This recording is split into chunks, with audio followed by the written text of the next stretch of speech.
Just close your eyes and take a nice deep breath, which you should hold for a few moments, and then release. Now take another deep breath in, filling up those lungs, that lovely air. Hold it there, and then release. Fill up again, nice deep breath in, hold, and just release. And again, let's just take the focus around the body and remind ourselves that we actually do have one. Feeling the toes, a little tingly in our toes. And don't worry if you can't feel anything at the moment. You just need to catch up with things. That's okay. Just move to the fingers and just feel any energy in the fingers at all, any slight tingling. And now to my favorite bit, the lips, and just feel the tingling there. And just don't forget to smile. It's wonderful to have a body, isn't it, for a short time. And just feel the tingling in the lips. And now to the end of the nose. Can you feel the tip of the end of your nose? Okay, and just maybe try the ears, see if there's any feeling there. Every part of the body has a different sensation to it. It's quite fun to actually feel that. Different pulses going on at all the time, which we're completely unaware of. Okay, now let's just take another good deep breath in, hold, and then just release slowly. And now just springboard out and into your inner space, and just allow yourself to float in that place, that wonderful and delicious space, which is your natural home, where we can all go to any time, which we all go to more often than we do. It's a wonderful place. It's a place outside of time and space, a place where there's no troubles, no worries. And don't forget to smile when you're there. And just enjoy that sensation for a few moments. All there is just this voice, which is a voice. It's not my voice or your voice. It's just voice. Just reminding you that this is your home, where you can return to any time. I'm just going to leave you there for a few moments to enjoy.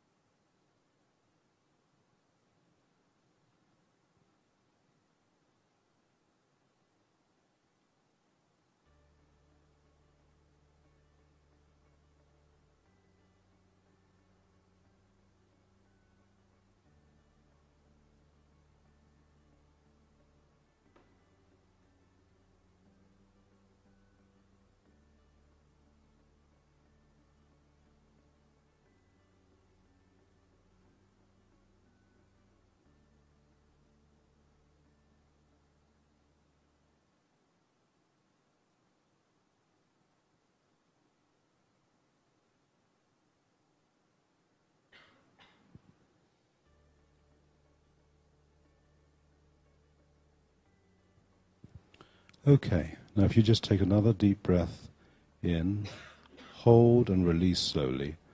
And when you're ready, just to open your eyes and come back to the room.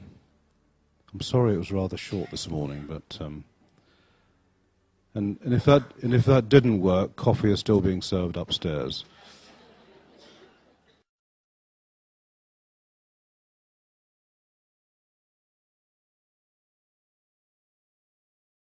We're getting information all the time. We're just blocking it out. Now, we have to do that to some degree in order to live. I mean, we are bombarded with a riot of sound and information. But what the problem is, we've become way too accustomed to it.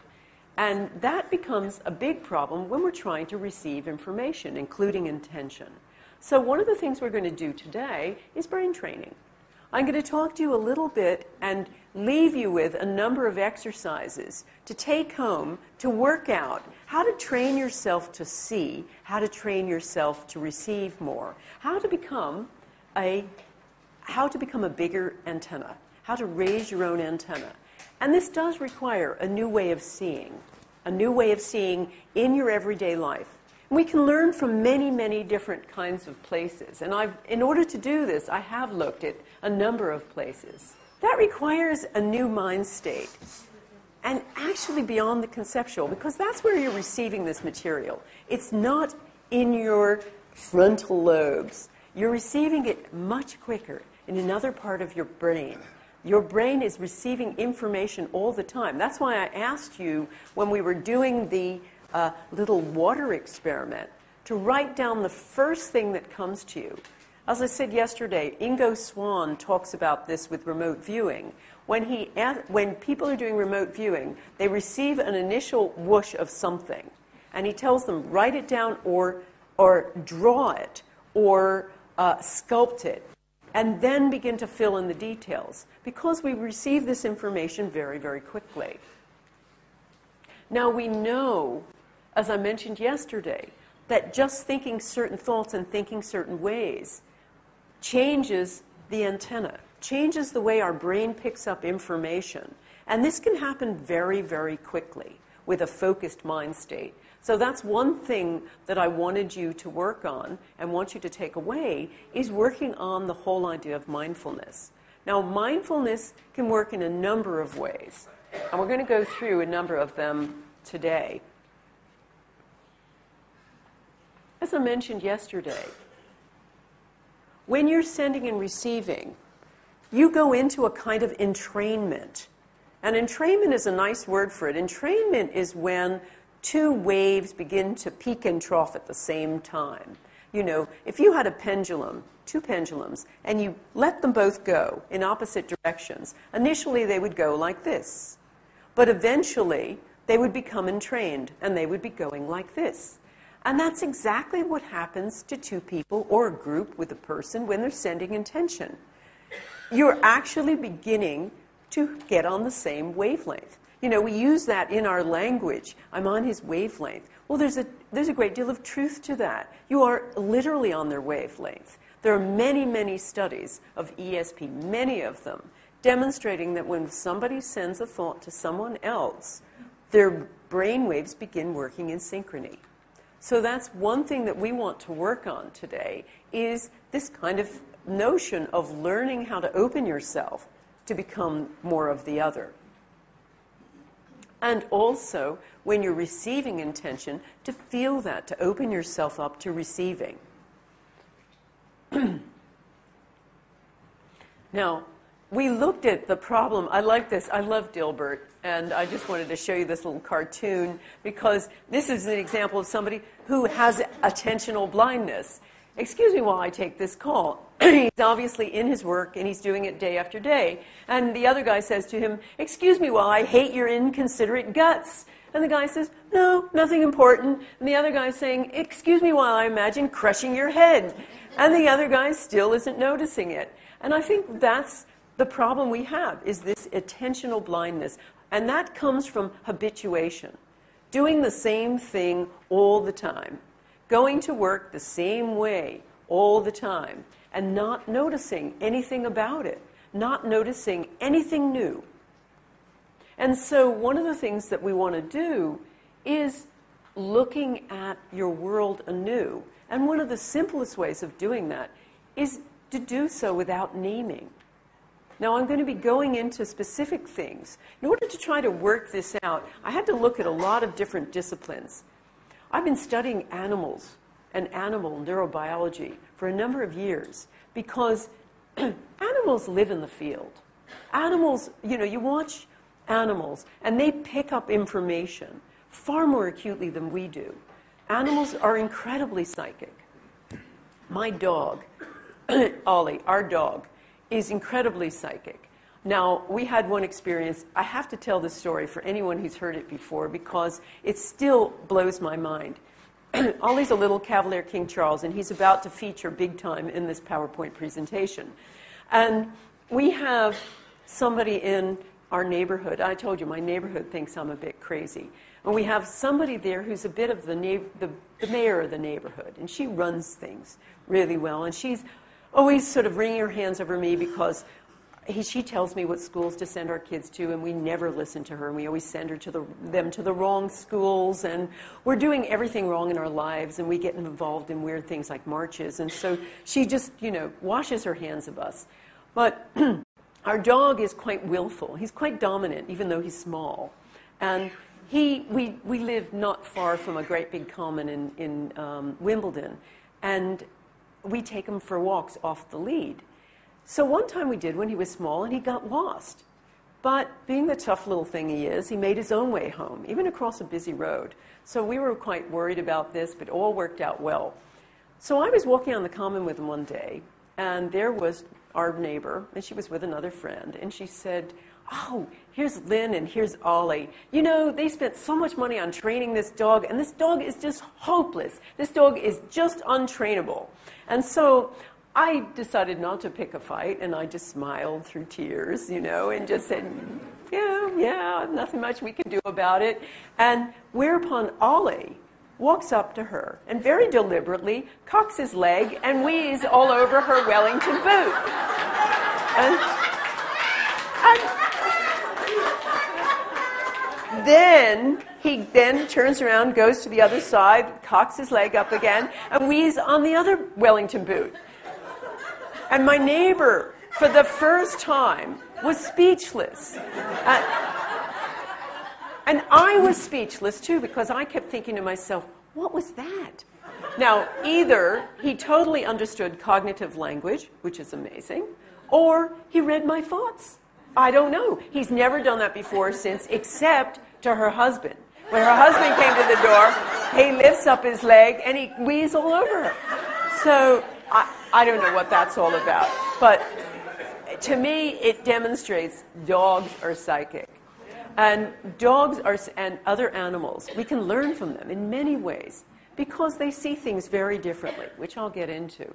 But one of the things that you can do, a simple exercise you can do, is just looking at your world without naming. Go to work next time and start seeing it with all your 5 senses. I have a number of suggestions in the pages of your exercise notes. So you can take them away and have a look at them. There's many suggestions for seeing your world anew. But that's one thing. Just go as an exercise. Just look at it. Just look at the colors of the tube. Look at the number of people. Feel it, smell it, taste it. Taste what the tube tastes like. I mean, that's kind of a horrible taste. Taste what it tastes to go out right after a rainy day. But just start experiencing this like an animal does. My dog goes on the same walk every single day, and every single day it's a brand new experience to him. And so that's the kind of thing that you do to open up that channel to actually picking up information. Another thing we can learn from animals is something called seeking. There's a guy called Yank Panksepp. He's Eastern European, but he works in America, and he's got a laboratory that has been studied. He's a scientist who's been studying various elements, the primitive emotions that mammals share. And he's got some fascinating work. He does a lot of work with rats and other animals. He's explored play as an innate primitive emotion all animals have. And to show that, he tickles rats all the time. And he has this amazing, it wasn't good enough to show you, or I would have. The quality wasn't good enough. But he's got this wonderful little film on YouTube of him tickling a rat. And you can hear the rat cracking up. The rat is cracking up. And he's found all kinds of animals have this sense of play. I don't know if you saw recently in the papers, they had a picture of a bumblebee smiling. Did you see that? That was amazing. But as he's shown, he's found dogs have a certain kind of laugh. It almost sounds like a huh, like that. But that's actually a dog laugh. And rats have a different kind of laugh. And all kinds of animals, wolves laugh. All kinds of animals have laugh. Play and joy are a primitive emotion animals have. But they also have a thing called seeking.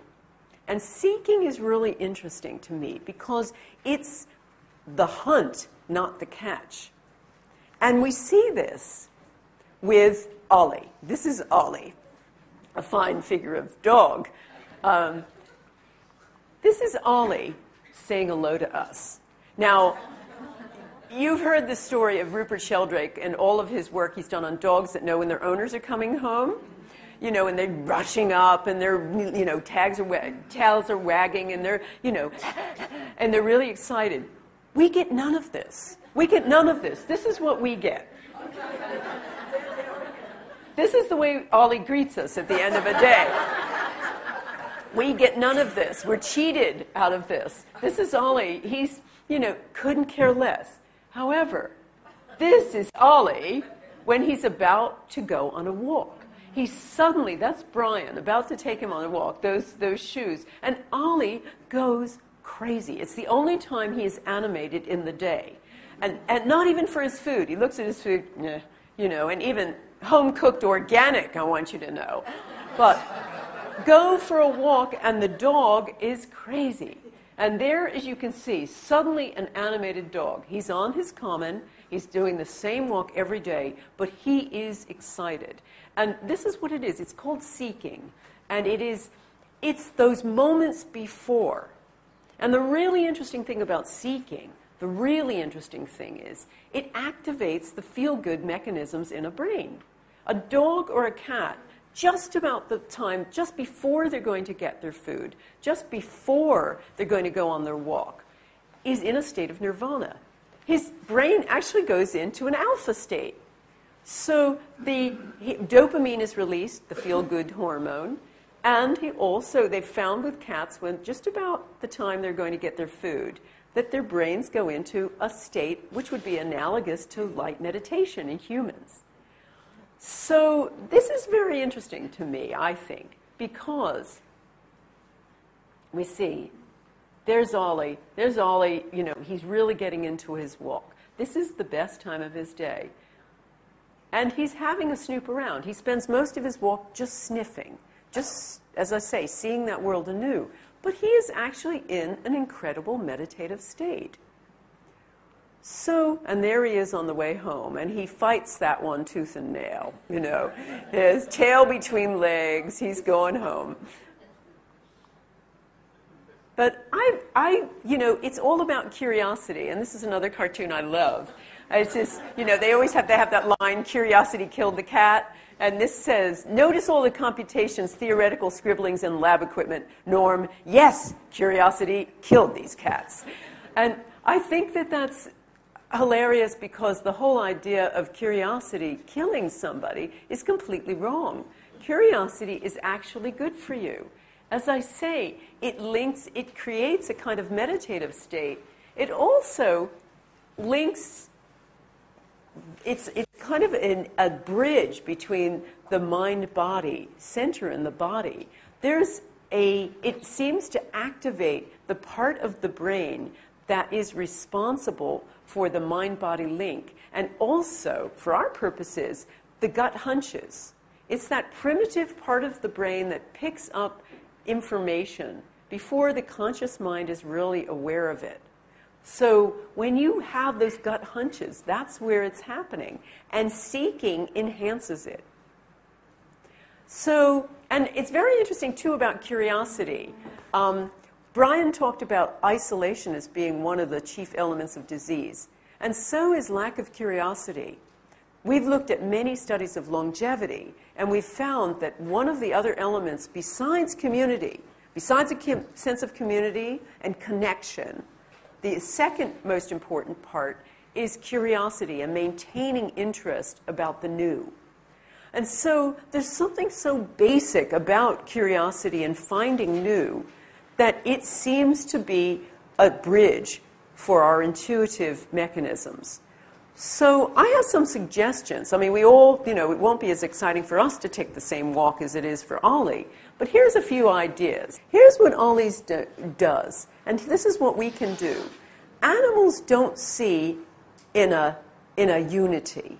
Animals see in pieces. They see little bits of things. In other words, the reason that the walk is so exciting for Ollie is that he sees a part of a tree. If he was going to see this chair, he would look at the legs. He would look at the arms. He would see bits of it. He would see a corner, and he would see the material in exquisite detail. He sees the world in pieces, but in detail. And he is receiving raw sensory data in a great deal of detail, far more than we are. Here's how we see. We are, as animal trainer Temple Grandin put it, we're lumpers. Because we have a big developed cognitive brain, we see the whole and we lump it together. Ollie, on the other hand, is what Temple Grandin calls a splitter. He sees things in fine detail, and his brain doesn't fill in the gaps. He sees detail, and that's why most animals have much more recall of, say, finding their way home. They have that ability because they've recognized things in exquisite detail. They also pick up things in other kinds of ways. You know, we know that they are magnetically sensitive. But this is one thing that they do. They pick up things in exquisite detail. They, unlike us, really see, and really see anew. I mean, if we were to attend to every bit of riot and sound, it would be a big problem for us. And of course, that's, you know, another thing of what autistics do.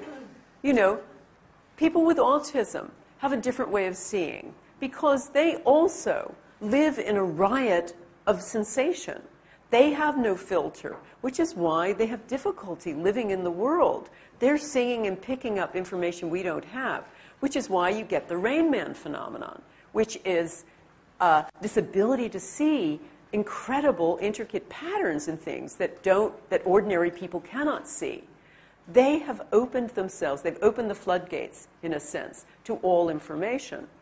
Now, I'm not suggesting that you do the same, because it will be impossible to live in the world.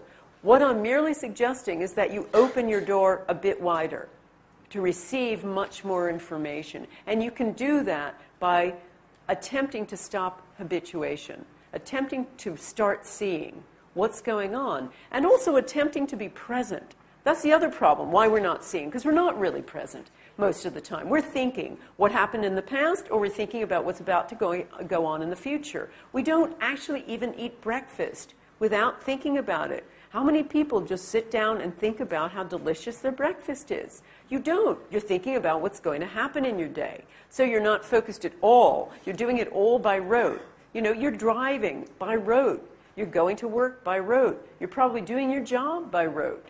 So it's just slowing down enough to start seeing. And one of the ways of doing that is that just getting into your senses. Get into your 5 senses while you're experiencing something. And if a thought comes in, go into a sense. Go into a sense. Just say, I wonder what this smells like now. And just get into the smell of the moment and be present there. So a lot of people talk about, you know, get rid of the ego, stop thinking. Well, this is a fairly tall order for us. And I would never suggest anyone stop thinking when they're trying to problem solve on their job. You need to. We all need to. But it's different to just try to be present and to try to see. And once again, like Brian said yesterday, once you are aware that you are doing this, you will stop doing it. You will start seeing that little bit better. Remember, again, a savant will have a certain amount of information that is hyper-specific. And we may not have access to all that full data, nor would we want to. But by being present, we can learn to do that by tuning into it. Again, please consult your notes that I've given you. There's a number of interesting things that you can start doing. These are the pages, the early pages of my notes, which are on the beginning. If you look at page 3 and page 4, there are a number of things you can learn from animal telepathy and also from intuition. And one of the things is also just slowing down. I mean, so much of the time, we don't slow down. We're just rushing through our day. And another thing that's really interesting to do, which most of us don't do, is following your gut hunches. How many times do you walk into a situation and say, this doesn't feel right? And you fight that and you stay. If you have that gut hunch, there's probably a good reason for it. And it's quite remarkable to see what happens when people do follow their gut hunches. I'm going to talk about that in a minute. And another important thing you can do, if you look on page 4, is know your feelings in different situations. Just poll yourself sometimes. See what you're feeling. See what you're, how do I feel about this situation? What are my senses saying about this situation? And also, resist, whenever you can, your mind's desire and usual ability and experience in filling in the details. And just stop and see. It's like me now. I can see you as a blurred group. Or I can stop and look at every single one of you and try to experience you individually. Then I can look even closer and say, look at the jumper on Carol, and look at her wonderful little gold shoes. And I can start seeing a little bit more. And if I were closer, I could just experience even more closely. So try doing that a little bit in your day. And what you're doing is you're just training your ability to pick up a bit more information. I mean, there is even, in this case of autistics, they actually have a thing called synesthesia, which is they cross-sensate. So if they see something, they will hear it. And this is actually a drawing by Jane Mackey of Tchaikovsky's first piano concerto. This is what she's seeing when she hears that music. So while I'm not suggesting that we can all do this, by opening yourself up to experience, you are more likely to have an experience with multiple sensations. Now, the other thing I want to talk to you about is a thing called high road thinking, which is, we have two information flows. One is, as one scientist put it, the high road, and the other is the low road. The low road comes through the limbic system. That's immediate. And this is what animals get. They get an immediate bad feeling about something. You know, Ollie yesterday went to the door and started growling. And he got that well before somebody knocked at the door late at night. It was probably a wrong door, but, a wrong number. But Ollie got it moments before I did. I got a feeling later. And that's the thing that happens. Animals get this immediate hit of a low road information through the limbic system. Now we get both. And there's about an 11-second lag between the time that something reaches our limbic system and something then travels to the same information, travels to our cognitive brain, and we try to work out the meaning of it. And there's a perfect survival advantage here. I mean, the reason we have this is an animal must know immediately about danger. And he can't wait around to figure out whether or not he should run. We, as so-called higher animals, have a cognitive brain because we work out whether or not this is a dangerous situation or not, or just something uncomfortable. But the point is, what we're usually operating from is the high road. There's this cognitive overlay. We're usually trying to figure out what something means. That's what we did yesterday. I was telling you, take that information immediately. Don't try to work out what the meaning is, because if you do, inevitably you'll be wrong. It's like my story with candy. Remember? When I tried to figure out what that oval thing was and why I got the word candy, I turned it into a brooch. Well, actually, it was candy. I had been right initially. I got the material in. So it's listening to that immediate gut hunch. Low road thinking. It's picking up that constant and immediate information from someone and being open to it when you're receiving intention. Be open to the immediate sensation. Here's what we're talking about, just so you can have a little bit of science. The amygdala is this very primitive part of the brain, and that's what they consider the emotional receptor. That's where you get your primitive emotions from, according to neuroscience. In my view, the brain is much more of a receiver, transmitter, than the repository of emotion. But I think that's where it's coming in. And it is, interestingly enough, not only the place where we get individual and immediate information, but also houses a thing called the pineal gland. Now, this is where this gets kind of interesting. And it's also where we believe magnetic signaling goes. The pineal gland has been tied to, by some quarters, has been tied to as a receptor of information from things like planets by the solar activity. It's believed to be also the center of receiving magnetic information. So you know when homing pigeons, get home via magnetic signaling, they believe it is happening via a pineal gland. So they believe that this also is present in humans, and that we can pick up signaling via this pineal gland. Now, pineal gland is also important because it's involved with our sleep-wake cycle, or the release of melatonin. And as I was telling you yesterday, although briefly, many of our rhythms, our circadian rhythms, the day-night rhythms, are associated with solar activity. So where is this all leading to? Very simple message, which is our intuitive center is here. Our mind-body center is here. Our magnetic signaling and our attachment to other energy is here. So what we want to try to do is develop those intuitive pathways. So as they are all attached in this very primitive part of the brain, I believe that what's really important is to start working on that gut hunch and just work on that immediate sending and receiving. So whenever you can, begin to note down your intuitive information. Slow down and pay attention to it. As I say, I've got a lot of suggestions in our notes that you can take home. But it's slowing down to see. And as I say, slowing down to see with all of your senses. That's really important.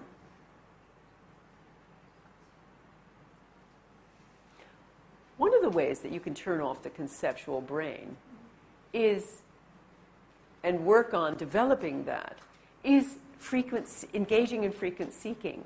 Now, I've put up, I don't know if anybody knows this, or anyone likes old movies, but we are great fans of whodunits, Brian and I. We are whodunit mad. And this is our method of seeking. And we particularly love the Thin Man series. I don't know if you know these movies, but if I were to come back in another life, I would like to have us come back as Nick and Nora Charles. I don't know if you know them. They're two detectives that were created by Dashiell Hammett, and they live in a hotel with their dog Asta and their child, and they're always drunk. But nevertheless, and they're sort of like, and we're great 30s aficionados, and they've always got a martini in hand, and she's wearing her gown, and they're there in this very snazzy 30s hotel. And no matter what, they always solve these incredibly complicated crimes. So we love these. They're great. And some of the other ways that you can develop that seeking mechanism and develop consequently, that mind-body attachment in your brain is by doing a lot of what humans would be doing, analogous to what OLLIE does in terms of hunting, which is things like brain puzzles, Sudoku, whodunits, all those kinds of problem-solving activities. Even having a snoop around, going to flea markets or car boot sales is another form of seeking. And though it sounds frivolous, that is actually activating that intuitive part of your brain. And it's keeping you curiosity hungry. It's keeping you from becoming habituated. So I also have in your notes suggestions for how to have a snoop around in a number of ways, how to provoke and develop your curiosity. So have a look at that too. Now, I've put this picture up here of the tsunami because this is really important. It was very interesting. You know, as we know, thousands of people perished. But two groups of living things did not. One were wild animals, and the other were native cultures. The Moku were one culture where they were all watching this all go on from dry land. Not because they lived there, but because they had a foreboding that it was going to happen, and they went to dry land. Now, one of the things that I'm interested in with native cultures that are very similar across the board in all kinds of native cultures is that many of them don't have verbal overshadowing. Some of them don't even promote memory. So this is really amazing because we think language is so intrinsic to being human, but some of those cultures don't have it. And so I like this picture because this guy is looking at a cloud and he's not thinking about it. He's just looking. Because, you know, oftentimes what we do is we name something. When you name something, you are creating a verbal overshadowing. But you see in the case of that cartoon, he's looking at a cloud and he's seeing image. He's just picking up the image. So one thing you can do is try to develop the ability to think with another kind of sense. One of the ways of doing it is working on thinking in pictures. Seeing something and then remembering it as a picture, not as a word. Or, if you happen to be somebody who is auditory, thinking about something in terms of sound. Or thinking about something in terms of, in fact, I mean, certain sounds are supposed to develop brains. You know, Bach is always supposed to be a great brain developer. Thinking about certain things in terms of smell, a very potent method of recollecting. But work on different senses and also be present in observing something and not thinking about it in words. So if I look at curtain, you know, I am so verbal. I am thinking about that and I'm seeing, you know, curtain. I'm saying it in a sense. Try not to do that. Try to look at that and actually see folds of blue material. Just experience the folds. So take these kinds of ideas away and start working on them. And the various elements we talked about, seeing in pictures, working without naming, working with your five senses, being present and mindful, just in 5-minute spots, all will very quickly develop your channel and create you as a larger receiver. I put this up. Now, I just wanted to show you this. We're going to learn a little bit about limbic resonance, too. We talked about how people begin to mirror each other. And there's some really interesting elements of this as well. I'm going to move this chair. This chair seems to be in my way. Yeah. We want to learn how to resonate with each other. And resonate means being on the same wavelength, as I say. And there's a lot of ways that you can do this. I mean, one of the problems we have is that we are in this mind state that is really from the scientific evidence that's been given to us that goes something like this, which is, you know, the way Woody Allen put it, you know, the world is one big cafeteria, you know, eat or be eaten. And that is really our culture. We believe this, and we also see this, or so we think, in the animal culture. We think animals operate like this, too. That's how we've defined them, and that's how we've defined ourselves. And that includes, you know, we also have the wrong emotional state, because we feel, through this idea of separation, that we have to protect ourselves from other people. We have to protect ourselves from other living things, or people are going to get us. And so that's part of the way we define ourselves in the world as well. But I just want to show you something, and this is where it really gets interesting. There's a thing in science called mirror neurons. It's a part of the brain that's quite remarkable. This is what happens when someone else is in pain.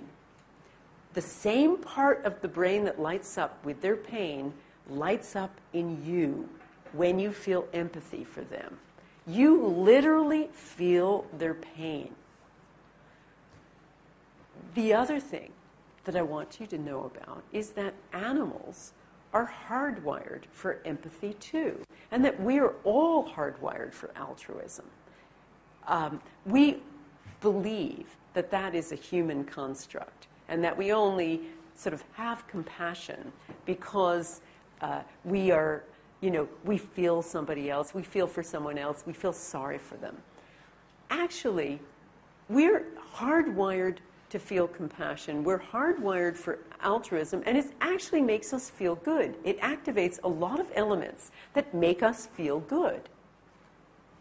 I've showed you this. I want to show you this because I love this. I love this cartoon. Go right ahead. I know you're bred to be mean and vicious, just as I'm bred to be altruistic. Because we believe that we're bred to be, certain people or certain animals are bred to be good and certain animals are inherently bad.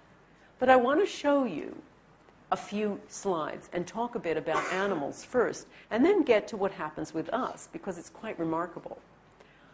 Richard Dawkins made a statement once about only human beings make the error of altruism. I want to show you this picture. Oh yes. This is a shrimp. The shrimp is down here, and this is a goby fish. And there are many like this. They have what's called a symbiotic relationship. The shrimp is blind. The shrimp they have a little hold where they stay. And the shrimp's job is to be a little bit like a tractor. His job is just to push all the gravel out of the way and keep the hole open. However, he can only do this when there are no predators around. And because he can't see, it's the job of the goby fish to keep predators out of the way or to alert him when there are predators. And at that point, they both dive down the hole. So these two little beings are helping each other. And this happens all around the world. These two work in tandem all the time.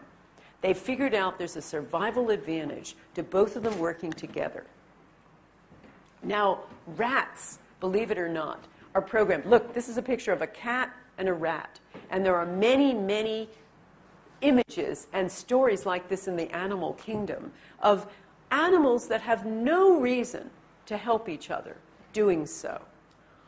This is just one of many. But rats, I put this up, and I have a lot of pictures of rats because I think rats get a bad press.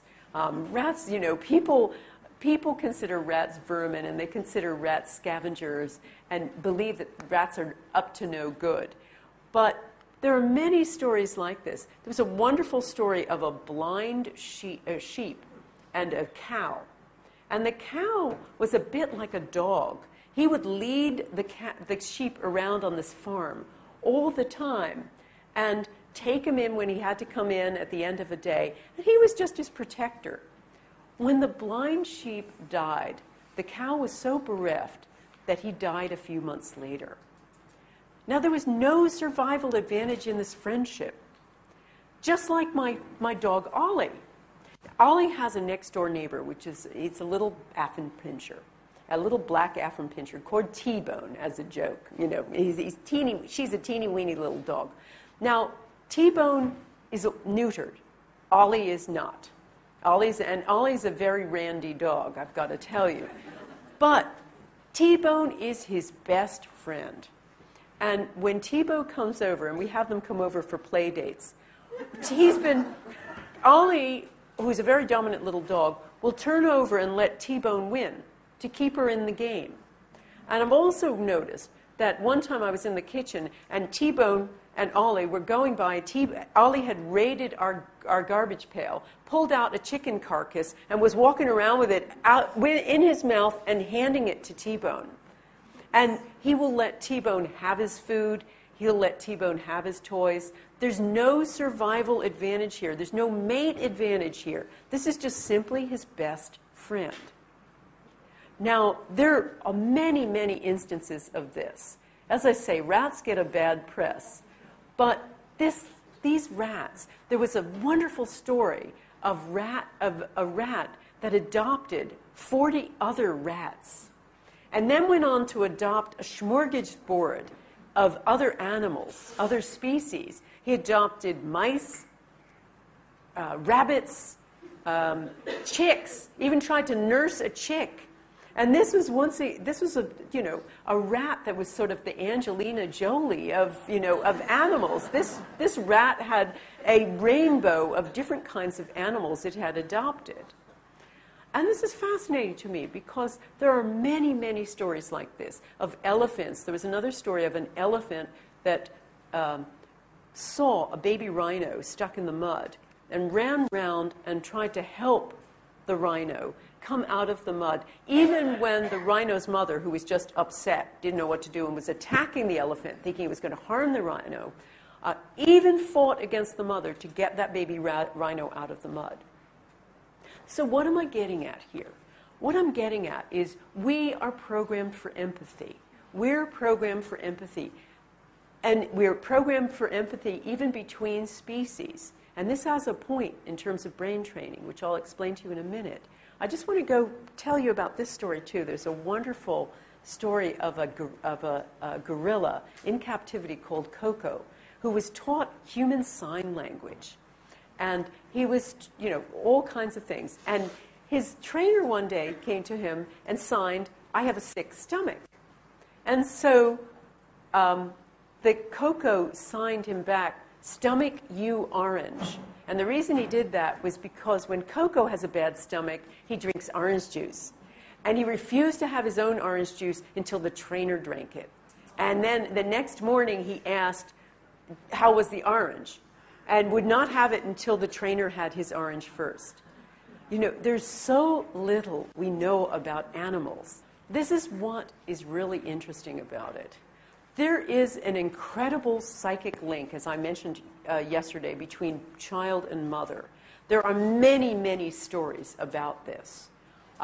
There are I think there are a number of books where they've collected a number of anecdotes about a parent who will pick up information about the child when there is need. For instance, there was a mother and father who they had a young baby. They hadn't gone out for months since the baby was born, finally felt it was okay to leave, got a babysitter, went out to the cinema. In the middle of the cinema, the mother smells smoke. And the father is getting very annoyed because this is the first time out. And she's saying, "I'm smelling smoke. It's burning. It's burning. I don't know what to do about this." And so she says, "Come on, we have to go home." They rush home on the bus. They get there, and the babysitter fell asleep, and the place is burning. She opens up the door. There's smoke coming out. She gets in just in time to save her child. The babysitter had fallen asleep with a cigarette, and she got there in the nick of time. Another story of a boy, David, who was about 6 years old. He had had a tooth extracted, and they'd had trouble staunching the bleeding. It finally was okay. Parents felt it was okay finally to go out for dinner. They went out for dinner, left him with a babysitter, then went to the cinema. In the middle of the cinema, she sees an image of David covered with blood. And she says, "We've got to go home now." They rush home. The babysitter is there, but doesn't know this. They rush up the stairs, and he's covered in blood. Had she not got home a few minutes later, he would have died. Now, there are many, many, many stories about this psychic knot. But here's the interesting thing.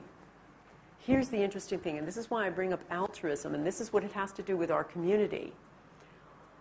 When a child and a mother are together, for instance, during breastfeeding, there is a brainwave entrainment that goes on. When the mother leaves, there is a disturbance in that coherence that only returns when the mother gets back with the child. So what they have found is altruism, compassion and altruism light up the same place in the brain of the giver as this mother-child connection. And that is a psychic connection. Now remember, the greatest attachment and the greatest psychic flow occurs between mother and child.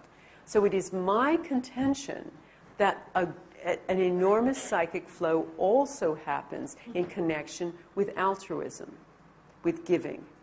And this is why we believe that compassion and giving and forming a group with intention opens up the floodgates. and creates that bond. It creates the kind of open channel that an animal has. And that's another reason why I believe animals are more psychic than we are. Because they are programmed, and they demonstrate all the time, an altruism. An animal lives as he must and isn't tortured by doubt. You know, an animal lives as he must.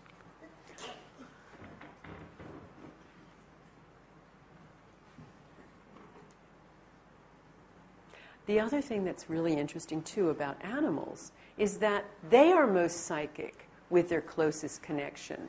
You know, how many stories are there of dogs who know that their owner is going to have an epileptic fit minutes before he or she does and get him to safety? They save their greatest psychic connection to moments of need, just as we do. So I believe that connection is the way that we create our psychic knot. Closeness is the way we create this unity. Connection is the way that we communicate to each other beyond our senses. So this is why we believe that intention is not just about getting. Intention is about sending, and first and foremost about giving. And from the giving, you